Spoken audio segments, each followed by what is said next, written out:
Hello, humane marketers. Sarah Znekrocha here. Welcome to another episode of the Humane Marketing Podcast, a place to be for the generation of marketers who cares. This is the show where we talk about marketing your business in a way that feels good to you, is aligned with your values, and also resonates more with your conscious customers because it's not pushy, ethical, and also beautiful. So if you're a regular here, you know that I'm organizing the conversations around the 7 Ps of humane marketing. And if you're new here and this is your first time, welcome. I'm so excited you're here.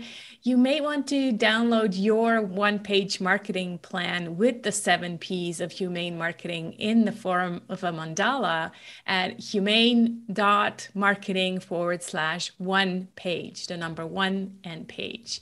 So again, humane.marketing/one page. And with that, with no further ado, let's dive into today's conversation. Hey, Jillian, so good to speak to you today. Hi there, Sarah. Look forward to this conversation. Yeah, it's been on my calendar for a while. I'm excited that today's finally here. Yeah, and we have Kelly to thank for the introduction. So thank you, Kelly, if you're listening.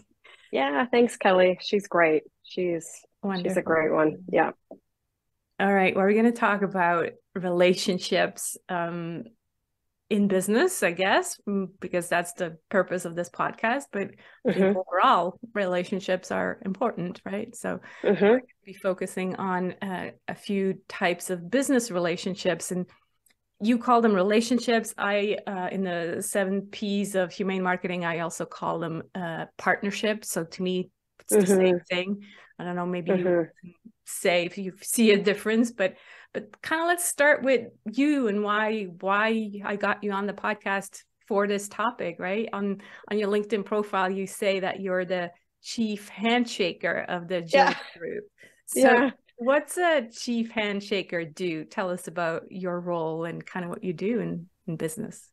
Sure. So that I had to kind of reevaluate during COVID times, right? Chief handshaker wasn't happening too often in the physical sense. So then we went the digital handshake route. But in any case, so the chief handshaker title came to be several years ago, when I think it was when I was getting my LinkedIn profile set up and thinking about what would my title be.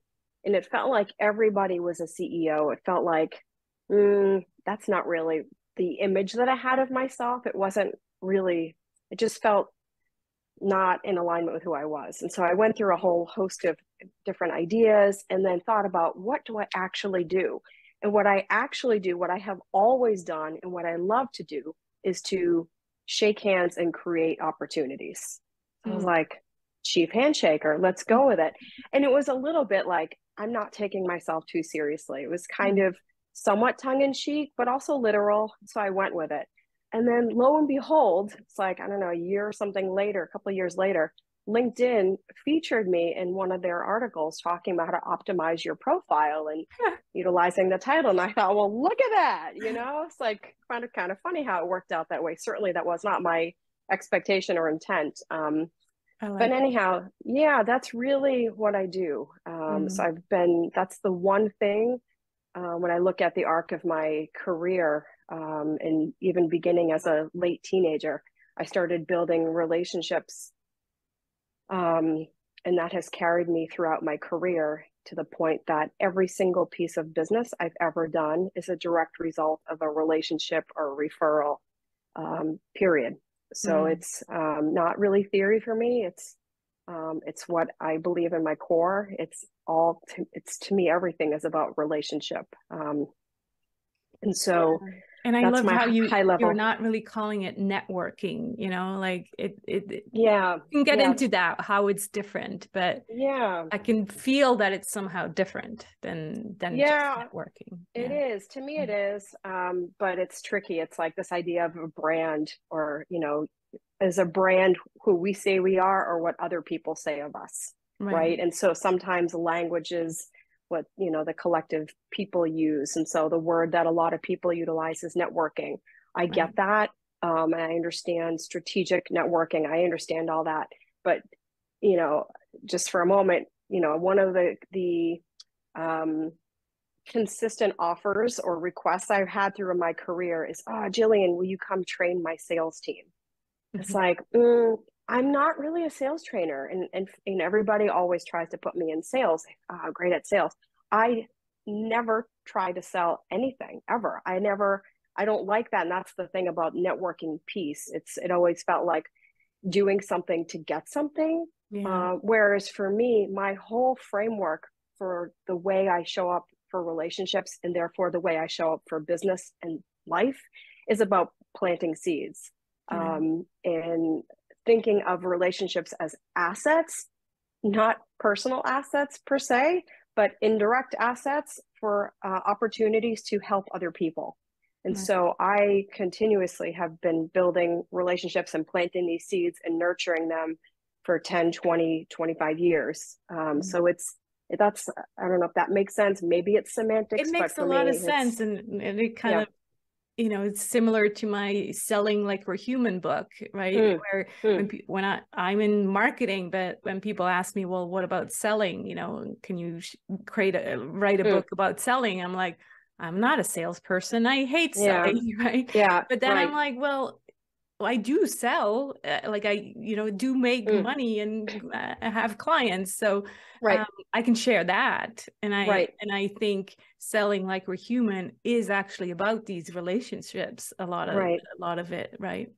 And so I that's think of what you're like saying as well. For sure. It's like the idea, as you're talking about, of course you are doing business, of course sales are happening, but I think of it as in terms of relationships not being transactional. Right. And so that I like that as the idea for it's partnerships. It's kind of reciprocal. It's not just a singular transaction. And so that's what networking feels like. It feels like, let me find you. And so I understand sometimes there's a time and place for that, but by and large, kind of day in and day out, I don't kind of operate in that way. So I think of it much more in the human realm, like we're actually doing people with actual people. So we should treat them like people. Exactly. So, I love that. Yeah. So good. All right. Well, we decided to kind of pick some of the areas that you are saying that there's 10 vital kind of types of relationships in business, and we picked out a few that we are going to focus on here in this conversation. So maybe before we go there, again, just kind of like in general, maybe you can give an example of what relationships did for your business. Just to show the importance, and we just talked before we started recording, like all the people that we know in common, and how, like maybe just to give people an understanding of what that does in business, like how does that help? Sure, something like tangible. Yeah. Sure. So let's see. Relationships. Well, I had alluded a few moments ago to every piece of business, everything I've ever done is a direct result of relationships that were built along the way. And that's quite true. So an example is the TEDx talk that I did years ago was a relationship. I was chair of a board, and we had a strategic consultant come in and was presenting, and I was doing this thing I call about being professionally human. I was paying attention to him and paying like a lot of attention to him and taking notes, and was completely engaged with his presentation. So afterwards he said, Jillian, he said, I've been doing this for decades. And he said, you paid such close attention to me, it was almost distracting. He said, I'm really curious to get to know you more. Can we meet for coffee and talk? And so that was, the germination of a relationship, such that a month or so later, he emailed me and he's like, Jillian, I'm on vacation in Switzerland. There we go. But I just found out that there's a TEDx coming up, and I think that you should be, included in it. So I have a relationship with the woman that's producing it. So I let her know that I, advocate for you, and she would like to talk to you. And so there I was doing a TEDx 3 weeks after that. And this was back in the day when it was like very new. So that's an example. There's so many. I have, I met somebody else through a local public library. I pay attention. I'm a huge fan of local libraries, public libraries. So I saw on the bulletin board what's going on. I always check it out. And there was a talk coming up, so it was of interest. It was like personal finance or something. So I went, and I was like 50 years younger than everybody in the room, which was so puzzling to me, but that's like my life. Anyhow, and I met the author afterwards, and we chatted a little bit, kind of exchanged cards. And one of us followed up a month or so, 2 months later, and we just connected and began to meet regularly. And he would write to me and say, I need a Jillian fix. Can we get together? And so doing that for the sake of building a relationship and just showing up and being present without an agenda, in really showing interest and just being, again, professionally human. Eventually, turns out he became a professor at Boston College. So then he invited me in to come and teach networking. So applied networking for young professionals is a course that I created. And so I lectured at Boston College for 6 years. And then he came and said he was working on his 9th book, and he would like to collaborate with me on it. So I was able to get my first book up and out through collaboration with him. Wow, what a great example. I just love the sentence, I wrote it down, like being professionally human. That is such a good phrase. It just, it shows exactly how you described it. Like you pay extra attention, kind of like in a human and humane way, but you make the specific choice of saying, I'm going to pay extra attention here because I like the human, and I guess I like what the human is saying, right? Professionally, like intellectually, right. You're like, sure. We connect on an intellectual level, we connect on a value level. Yes. And I want to be closer to this human, right? Yes. And the other thing I think is about the respect level, because this idea of like people do business with those they know, like, and trust. Right. That's true. But I also sometimes wonder if the word like could be traded for respect, because the people that I work with and the people who choose to work with me, they may like me, but I hope they respect me. And conversely, the people that I work with, they may not be my favorite person. I might not want to go hang out with them, but if I respect them, I know them, I respect them, chances are I will trust them, I will also work. So I feel like those words are kind of maybe interchangeable. This idea is like the people, but the other thing I'll just throw in for a moment, I think that anchors all relationships is something that can be hard at times, but that's to have patience. Relationships are not magic seeds. I often, it's like Jack and the Beanstalk seeds. I often say that, and I believe, because it's been true for me, that one handshake can change a life or a business. We just don't know which handshake that's going to be. Right. So we have to show up for each one as if this might be the one. And so, I think it's about building relationships and being patient. But really, the one relationship can lead to a harvest that far exceeds your wildest dreams. And that's certainly happened for me time and time again. But in any case, to kind of tie that into the 10 relationships piece, that came about after just years of just feeling frustrated, or just like having this moment of like, not epiphany, but just realization that in all the years I've been doing business, and I've been an entrepreneur for, I've been saying like 10 years and 20 years for a lot of years. So it's like just about 25 years at this point. It's like, see all the white hair. Anyhow, and the thing, so I've worked with startups, I've worked with established companies in healthcare, tech, finance, in politics and entertainment, all kinds of things. But the one consistent thread they are always, all of them have been looking for is, new business. They're always looking for new business. It's always looking for sales. And I feel like that's so cliche and it's so obvious. And so finally, I just dialed it back, and I'm like, it's not only about getting sales. There are all these other relationships that should be treated equally and should also, you know, have attention paid to them. And that's also why I don't know what the new phrase would be, but this idea of customer service. To me, building relationships is service. That's what the relationship is for me. It's service of how I can help somebody else, help them or somebody else later. But it's not just the customers. There are all these other relationships that influence a business. And so I just drew those out and just, you know, have lots of examples, and just realizing that these are all relationships that are present in some capacity in, I would say, every business. You know, whether or not they're aware of them or pay any attention or are deliberate or strategic or authentic in any of them remains to be seen. And so that's kind of the angle that I work now, is really through this specific lens of relationships with business. Yeah, so let's look at some of them. I was going to start with the obvious one, which is current customers or clients, right?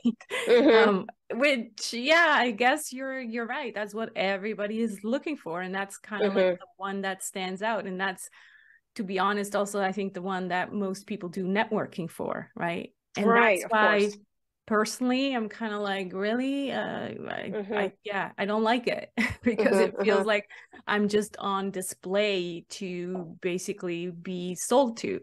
It's all trying to get, it's like what we're trying to get. Sorry, I'm like over talking, but I'm like, yes, because when we're trying to get new, well, that's it, we're trying to get. When it's about, you know, new business or it's new customers, we're trying to get new customers, and which I understand that, but I just think there are so many other ways to influence the success of our business, that, you know, maybe we could go there. So maybe the community piece. Yeah, let's start there. That might be an interesting one. It's my favorite, actually. So let's start. Really? Cool. So community is an interesting one, because just, you know, your definition of community versus mine. So I think starting there. So in general, we have, you know, first is looking at the, you know, what is your community? So is it online? Is it offline, right? If it's offline, you're looking at your neighborhood of where your business is or where your home office is. You're looking at your town, your city, or your region. So we all have that. Even if we have an online business, we also have a local community as well. And then the online space, we have, you know, obviously the communities that we are building for, you know, ourselves, we're building and we're facilitating, as well as the larger communities that we're also a part of. So it's just looking at, you know, all the communities. And it reminds me, there's a great quote from the Harvard Business Review, and I might butcher it a little bit, but it's to the tune of, building a community is not about what the organization can achieve. It's about what the organization plus an engaged and enthusiastic group of people can achieve together. So it's not really what one can get. It's like the whole is greater than the sum of the parts kind of idea. And so again, so with community, it's about being visible and being seen as a, you know, a respected or dependable, visible, you know, good positive force in the community. So it's, you know, making sure who you are is represented in the community. So a couple ways to approach this is just, first of all, I'm, aside from the relationship piece, I'm also really heavily a strong proponent of sustainability and process. So always looking for, because I think, sidebar, if you approach relationships properly and you can deliver exceptional service consistently, then you don't have to do a lot of marketing, because it should be built into the way you treat all of those relationships. But if we don't have sustainable processes, you'll probably either burn out or go broke. So it's important that when we're showing up for relationships, we also have things like baselines to pay attention and quantify what we're doing and that kind of thing. So in any case, so starting off with your baseline, right? So communities, like identifying, like probably writing down what does your community consist of? Like, who's in your community? What are these people? What do they represent? Who are they? Et cetera, et cetera. And then what communities are you a part of? And just look for, who do you belong to? What groups are you in? Think about, how do you want to contribute to those communities, right? So think about, how do you, or how would you like to be able to contribute to those communities?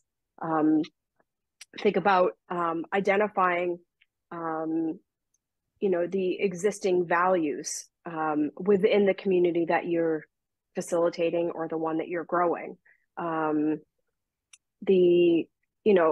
would say the benefit of having an online offline is, I think, under-realized by a lot of people who think, oh, I just have an online business. I just do my thing. Or I have a local brick and mortar business. I don't do the online thing. I think that there are a lot of opportunities to kind of leverage each other to strengthen each other, right?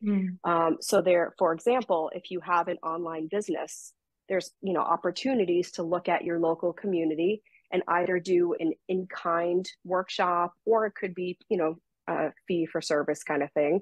But look for either your local public library or the Chamber of Commerce or the Rotary Club or something, a way that you could provide the service that you're providing online to help a local group in your area.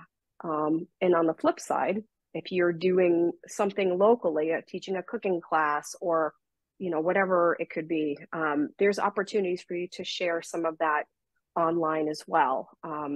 Another example that I feel like might be obvious, but I think there's opportunity to expand on it and to be, I think it justifies having a little bit of time and attention paid to it, is things like how do the activities that we are engaged in locally, how do those enhance our skill set, our experience, the things that we can share, the stories, the people we can introduce, all of these things. So, so being able to really not look at them as two separate parts of ourselves, or like that they don't touch each other. There's a lot. It's like they're both parts of who you are, and therefore have assets to offer to each other. So your online community and your kind of offline community, so to speak, they're your local community. I think that there's a lot of opportunity to be complementary. I mean, I have all kinds of ideas and suggestions. With that, I can break that down. We could do a whole day on that. But even as an I kind of have a follow-up question regarding sure. And networking groups, because that's kind of what I see out there, especially in the online world. It's like, I'm in this many networking groups. Sometimes they call themselves communities, but what they really are is networking groups. So I guess the question that I have, two questions. The first one is, how is a community different from a networking group? What makes a community, I guess? And the second question is there a benefit of being in a lot of communities versus being really engaged in one or two communities? Yeah, great questions. I'm about to be really direct in my answer. So here we go. So the first one about what is a community? How does a community similar or different to a networking group? So immediately it reminds me of in the US, there's this, I'm not sure if it's international, I probably should know that, but I guess it is, BNI, Business Networking International. See how quick I am? Yes. So in my, early 20s, I was asked several times to join one of those chapters and to be a part of it. But at the time, I already knew most of the people because I had been invited by several of them. I'm like, well, why would I do that? I already know all of you guys. I want to build new relationships. So if I have referrals, I'm already going to share them, because it's not because I have to, it's because I want to. So I used to tell them, I don't have to show up at 8 o'clock on a Tuesday morning and give you guys referrals. I'll rather have soup in the afternoon and chat and do the same thing. So I never, for me personally, I wasn't into that type of a networking group per se.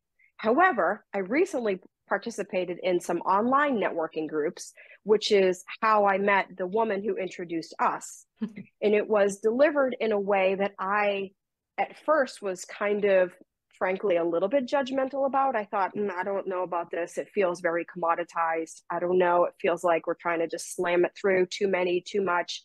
However, I really tried to be open and be curious about what the experience would be. And it was overwhelming, but it was, I was pleasantly surprised by the experience and actually met some really great people as a result of it. So I think that, that's two different answers to like two different experiences of a networking group. But in general, I would kind of default back to what I said earlier. To me, the idea, or like the definition, kind of the vibe of what networking is, it implies that you're looking to get something. It's like it's looking for a specific connection or looking to receive. Whereas the idea of a community is more of like belonging. There's more of a sense you don't necessarily show up in a community to go get stuff. It's right. More about how we can give and receive. And so I jive with that a bit more, but there's nothing wrong with participating in a networking group for sure. Right. Your second question about, participating in a lot of networking groups. I think, just speaking candidly, I think that can easily become kind of something we can hide behind to tell ourselves that we're so busy with our business. We're doing so many things. And it creates this like kind of hollow vanity metric thing. It's like there's a lot of potential. So it's like, harboring a lot of potential. But what are we not getting done, or how could we better utilize that time? And then maybe it would be prudent to spend some time to think about, what are the groups that we're participating in? Why are we participating in each one? And what are we kind of, how well are we able to contribute to that group? And then honestly, what is the result? What do we get from that group? And I don't necessarily mean how many new customers or whatever. I think of it in terms of, you might participate in a networking group because it gives you a lot of energy. You might feel you get great ideas and, great collaboration that comes from it. So, that can be the case too, but I think it makes sense to take inventory of, all of our business activities, including the number of networking groups that we're in, to see, are we really able to, what are we able to participate, how are we able to contribute to those groups? And it's probably difficult if we're in, more than, one or two. It's probably difficult to continue to be a very active, contributor. I would on say an ongoing basis. You dry out. I totally agree with you. What I would say is that I guess you could be in several networking groups, because there, again, it doesn't have so much to do with belonging and contributing. It has more, again, to do with the, I show up and I talk to people, right. I want to get something. But I also agree with you that oftentimes that just contributes to the hustle and busy mode. Yeah. It's like, right. You should really sit with yourself and say, look, am I really, right, getting quality conversations and right. contacts from here? Right. And I feel like also that there's a lot of community owners or hosts who I think kind of struggle with the quality of the community, because people are spread so thin. They're in so many different things, and they kind of expect community and belonging to happen on its own, which it doesn't, because if you want to be belonging to something, then you also have to contribute to something. Right. That's how the community is different. It really requires personal responsibility of each of the member. Right. It's not the same as a membership site or a networking group, right? So that there's like, we kind of interchangeably use the same terms, but it's completely different in terms of they are completely different. Yeah, I agree with you wholeheartedly. And both are true, the online and local. It's the same thing. You have to contribute, have to be a part of. And the more, I feel like if you're in a in a community or in a networking group, and there are other people that are contributing, it's going to also make you want to contribute more. And then it gets richer and richer and richer. Exactly. And then it attracts more and more people, as opposed to the opposite, when everybody's trying to pick the last bit of meat off the bone kind of thing. You can feel that too. And when, I think, there's this sense of, you kind of mentioned about, people who are quite proud of the number of networking groups they're in. Numbers can be spun lots of different ways. And it's like, is it better to go to a networking event in, kind of old school, but come home with 50 business cards, or to have 2 follow-up coffees booked the night you're at the event? It's like to be able to have something that kind of crystallizes those relationships that are tangible, and be present with them, and really not try to just skim code everything like just fire hose.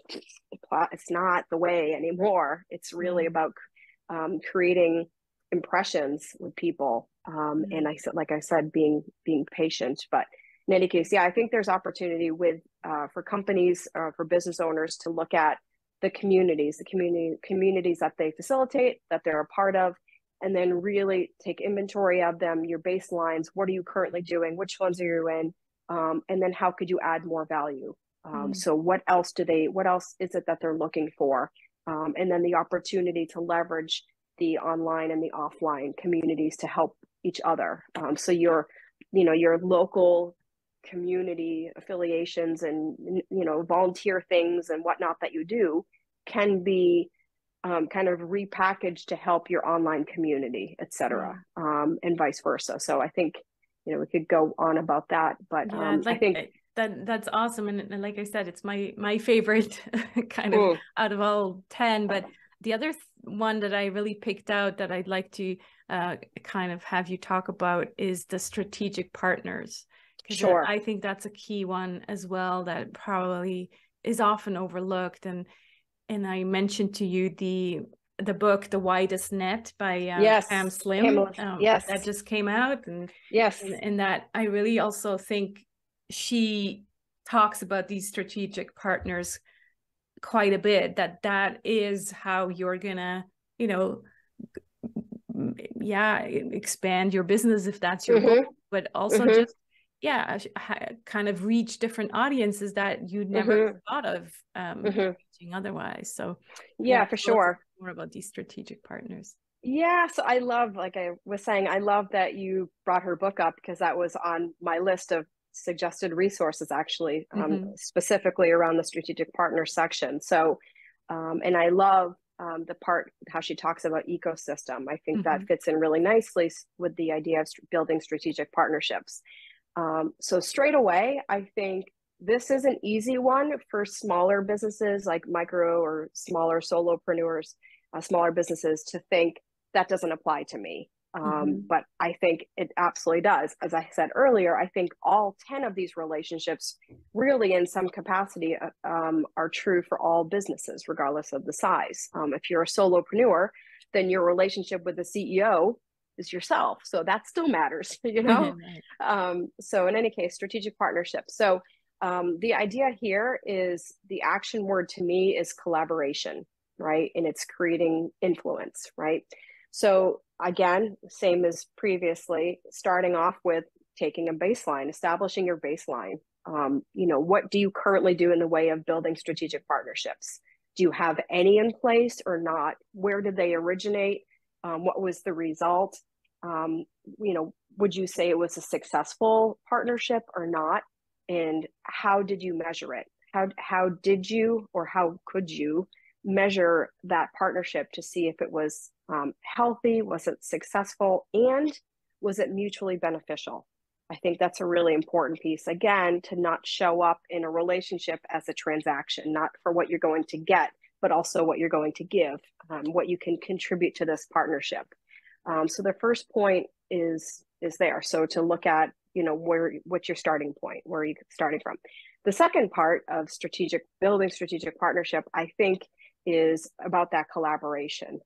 So starting off, making a wish list. Are there people or companies or organizations that you'd love to be able to collaborate with? And just kind of make a good old fashioned, if you could have anything, or if you could work with anybody, who would it be and why?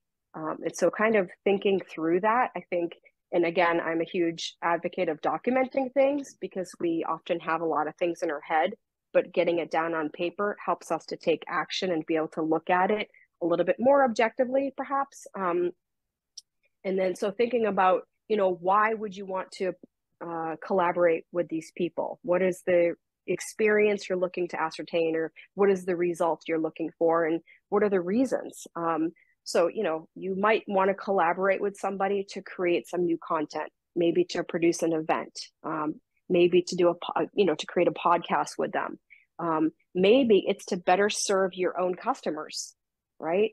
It might be that. It might be you've found out, or you've done some research and found out that your customer base has a specific interest. So you want to bring that person or bring that expertise in. So it can be just a matter of adding value to your existing customer base. It can also be to tap into a potential new customer base.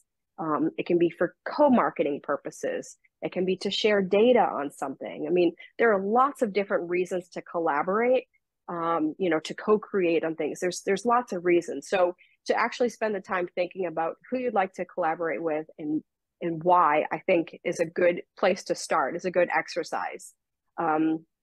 And then from there, probably you want to collect some intel and start to research a little bit. I would recommend doing things like looking at some of these people, organizations, etc. Check them out on social media, see what they're about. What are the things that they're looking for? What is it that they're offering? Look them up on podcasts. It's I think, highly underutilized kind of search engine, if you will, as to certain people that you'd like to connect with or learn more about. See if they either have their own podcast or have been interviewed on others. You can learn more about them, etc.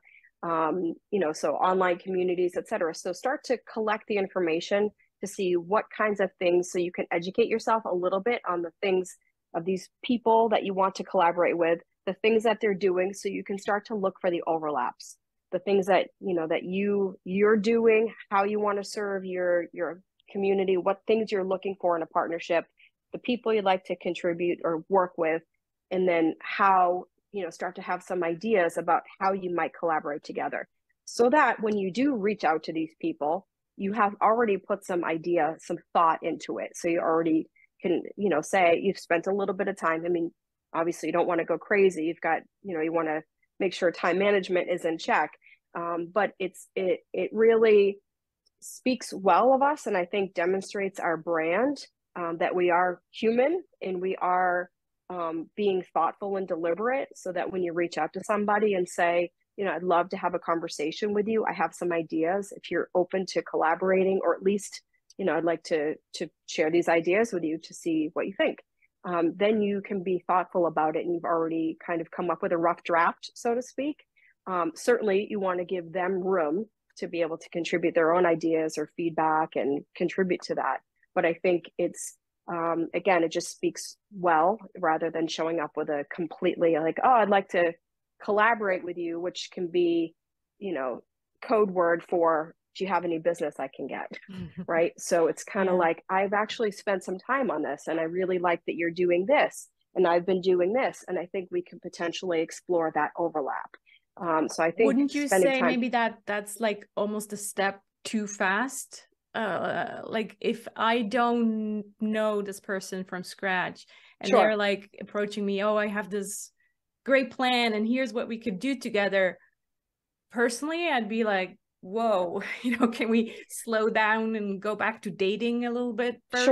Sure. So of course, I mean, you great point. Obviously, I went too fast down the kind of the sequence, because that was like the end of the sequence, right? Yeah, pretty much. Because across the board, always, it's like goes back to the patience thing, and how, no matter who it is or what you're looking to do, and how to build relationships, how to build trust, period. And it's not really build trust online, because we live in an online world these days, and we're going to be utilizing online tools in some capacity, but how to do that.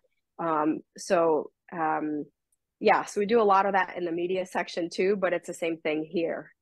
So for sure, depending if you know this person or the group, or if you don't know them, there's certain, kind of low hanging fruit things that we probably ought to be doing anyway on a regular basis, which is, aside from, publishing our own stuff always, is to look at other people's stuff and to be able to contribute to theirs by liking things, commenting, sharing things, making introductions, looking for ways to add value or contribute to those people. So if there are, on your wish list, if you started off with, 25 and you've whittled it down to maybe 5 to 7, so those are the people, the organizations you begin to focus on and observe what it is that they're doing. And generally speaking, depending on the size of the organization, and there are lots of factors, but generally speaking, it doesn't take a long time to start to show up on somebody's radar. If you like things or comment, if you're engaging with their content, people are going to take notice. And then again, if we're using tools available like LinkedIn, they're generally, so it's probably better if you do this ahead of time to know, do you have any connections in common with them? Like, where are they in your kind of network? It's nice to know that.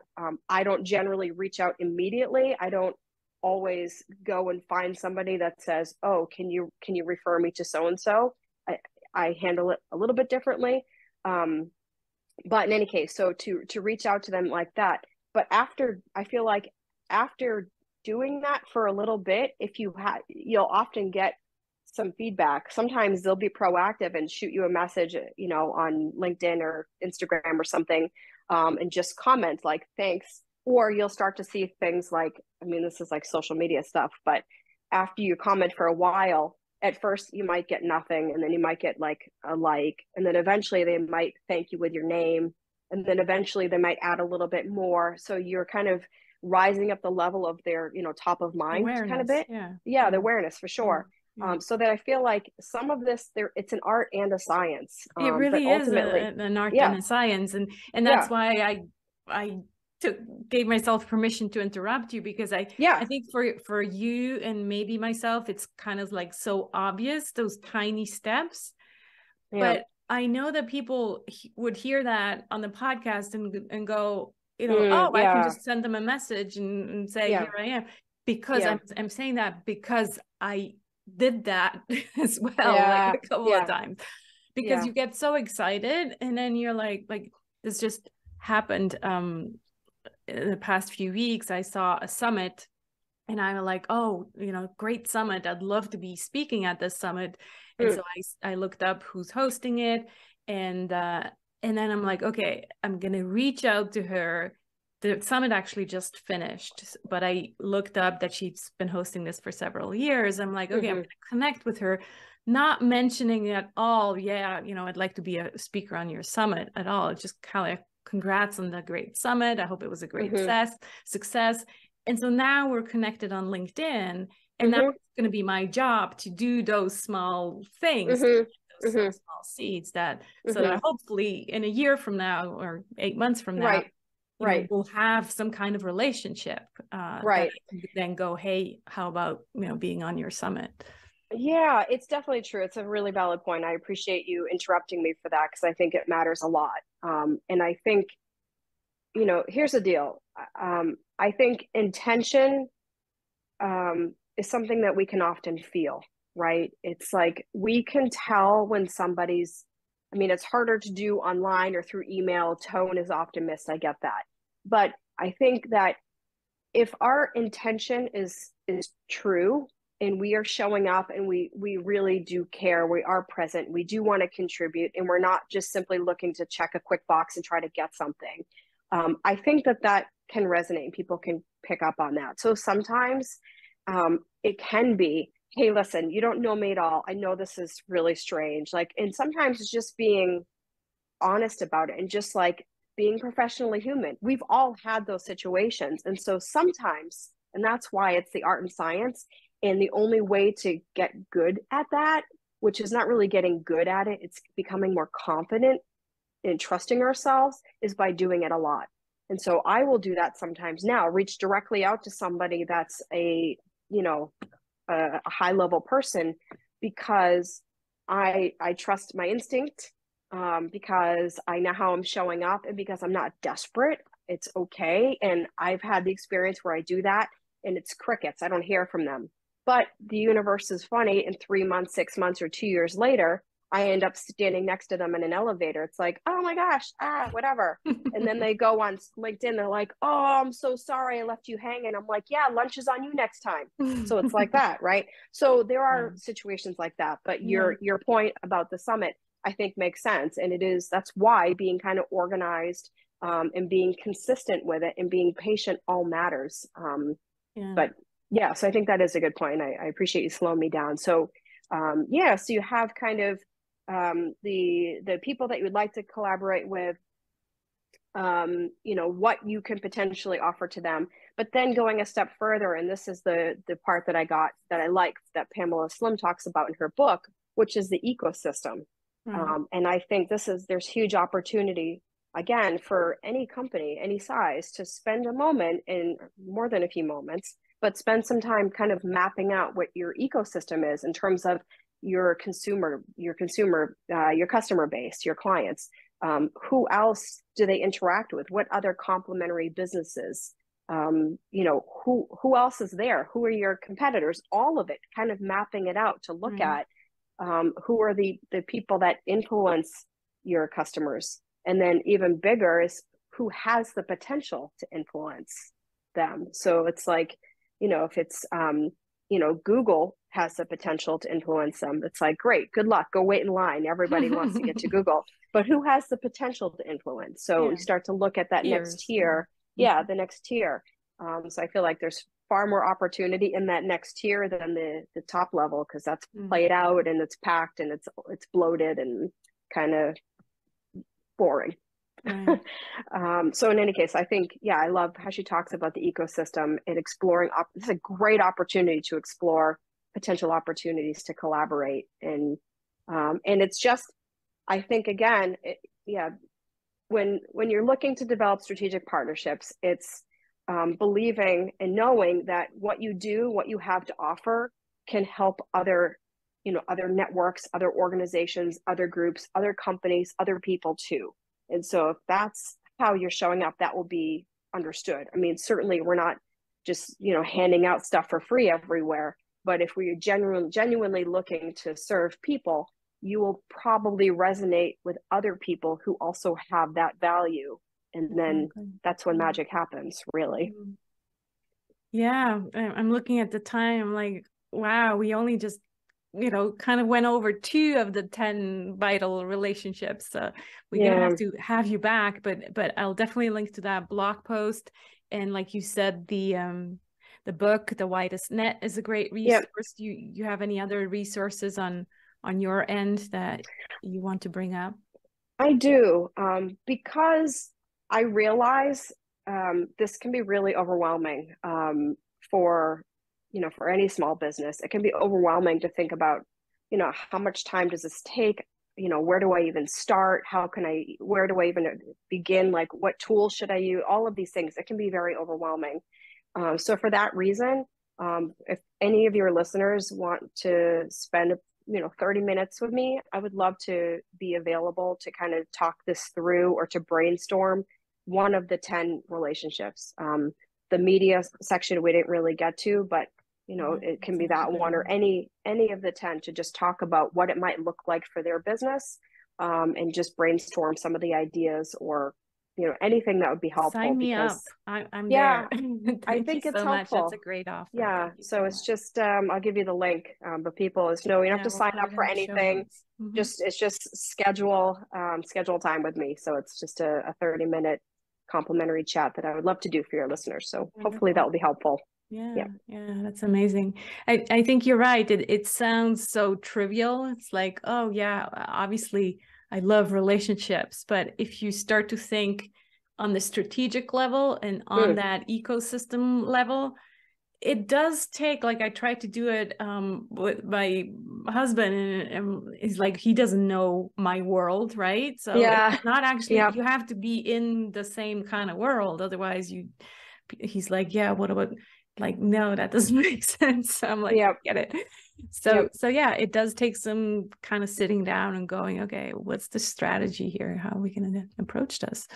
Yeah. And I love that you kept saying the art and the science, and it's almost what comes up is also the mind and the heart, right? Yeah, because sure. Strategy is the mind. It's like, yeah, there is a kind of a plan behind it, but then I'm going to bring the heart once it goes into the relationship building. Yes.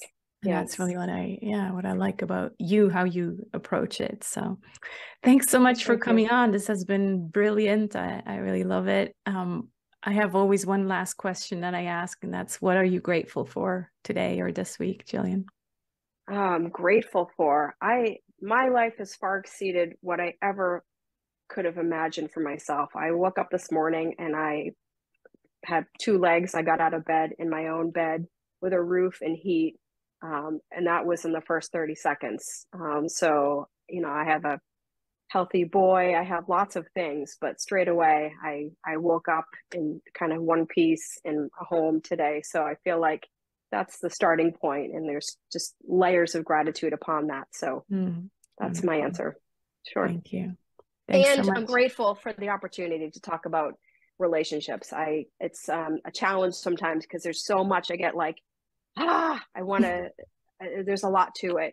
So I really appreciate, having the opportunity. Thanks for inviting me to talk about the thing that I'm most passionate about is building relationships. So thank you. Yeah, thank you. Thanks for coming on the show. We'll talk again soon. All right, take it easy.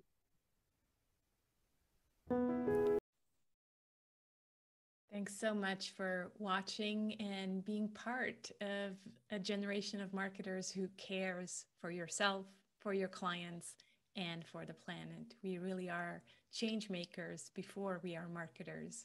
So go ahead, be the change you want to see in the world. And I hope to see you again next week.